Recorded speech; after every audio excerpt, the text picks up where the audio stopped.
और वक्फ bill pass होने पर all India personal law board के प्रवक्ता सैयद कासिम रसूल इलियास ने देश भर में शाहीन बाग के धरने की तरह धरना देने की बात कही, जिस पर बीजेपी सांसद योगेंद्र चंदोलिया ने all India personal law board के विरोध प्रदर्शन पर विवादित बयान दिया। चंदोलिया ने कहा कि all India personal law board के लोग शाहीन बाग बनाने की बात कर रहे हैं।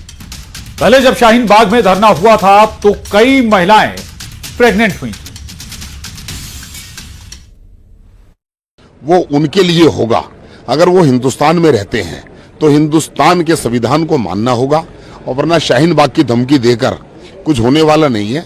देश शाहीन बाग को भुगत चुका है कि कितनी वहां पर गड़बड़ हुई थी, और उनको ये सोच लेना चाहिए। मुझे कहते हुए भी शर्म आती है, उस शाहीन बाग के धरने के अंदर कई महिलाएं प्रेग्नेंट हो गई थी।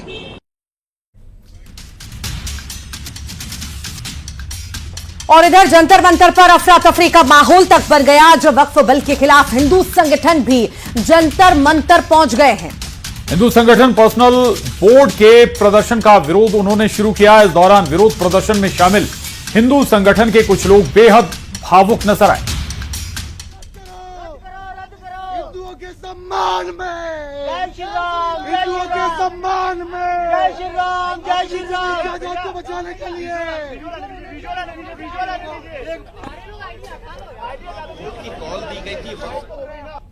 100 करोड़ हिंदू समाज अगर 110 करोड़ है, उसकी एक एक इंच वक्फ बोर्ड ले लेगा। इस देश के अंदर हम अपनी 28 बीघे किसान खेती की जमीन भी छोड़ेगा, किसान या घर परिवार भी छोड़ेगा, और यहाँ से कहा जाएगा, भारत छोड़ के हम कहा जाए।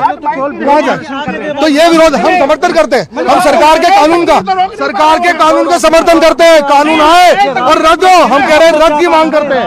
हम जेल जाने को तैयार है, पुलिस अरेस्ट कर ले, सरकार जेल भेज दे, लेकिन हम अपना हक नहीं छोड़ेंगे। वक्फ बोर्ड के नाम पे जो ये संशोधन हो रहा है देश में, सरकार कर रही है, और ये शाहीन बाग बनाना चाहते हैं, नाराए तकबीर का नारा दे रहे हैं, ये नहीं चल सकता।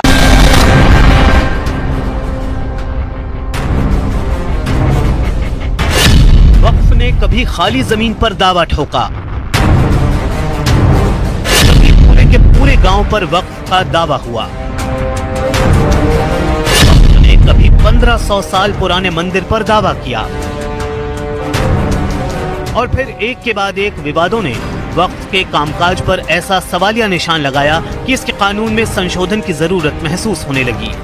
वक्फ के मौजूदा कानून को तो कई लोग बेलगाम की संज्ञा देने लगे। तर्क दिया जाने लगा कि मौजूदा कानून के चलते वक्फ बोर्ड धार्मिक बोर्ड के बजाय अपनी पहचान एक जमीन अधिग्रहण करने वाले संगठन के तौर पर बना चुका है। फिलहाल पूरे देश में वक्फ बोर्ड के पास 8,72,000 से ज्यादा अचल संपत्तियां हैं। इसका क्षेत्रफल करीब 9,40,000 एकड़ है, और इसकी कुल अनुमानित कीमत लगभग 1.2 लाख करोड़ रुपए है। पिछले 13 साल में वक्फ की कुल संपत्तियों की संख्या करीब 2 गुनी हो गई है। इस बढ़ी हुई संपत्तियों ने वक्फ के मालिकाना हक का भी विस्तार किया, और इसके विवादों का भी। बताऊं कि क्या संविधान ने जैन समाज, क्रिश्चियन समाज, ईसाई समाज को वक्फ जैसे अधिकार दिए हैं? क्यों केवल वक्फ के पास ही असीमित ताकत होनी चाहिए ग्रैबिंग की? कभी पार्लियामेंट क्लेम कर लिया, कभी महाकुंभ क्लेम कर लिया, कभी किसानों की जमीन क्लेम कर ली, और कांग्रेस पार्टी, तृणमूल कांग्रेस, समाजवादी, MIM इस पर कुछ नहीं बोलेगी। बात कही है कि अगर ये बिल पारित हो जाता है तो हम देशव्यापी अभियान छेड़ेंगे, जिस तरह हमारे किसानों ने छेड़ा था, जिस तरह उन्होंने फार्म लॉज को वापस करवाया था। इसी तरह हम समझते हैं लोकतंत्र के अंदर असल ताकत अवाम के पास होती है, तो हमारे सामने ये रास्ता खुला हुआ है। वक्फ के पास इस समय दावे वाली असीमित संपत्तियां हैं, और मौजूदा संपत्तियों के हिसाब से ये देश में जमीन का मालिकाना हक रखने वाली तीसरी सबसे बड़ी संस्था है। देश में रेलवे के पास सबसे ज्यादा जमीन का मालिकाना हक है। रेलवे के पास 33 लाख एकड़ जमीन है। दूसरे नंबर पर देश की सेना आती है, जिसके पास 17 लाख एकड़ जमीन है, और तीसरे नंबर पर आता है वक्फ बोर्ड, जिसके पास है 9,40,000 एकड़ जमीन। लेकिन जमीन को लेकर सबसे ज्यादा विवाद वक्फ बोर्ड के साथ ही चल रहा है।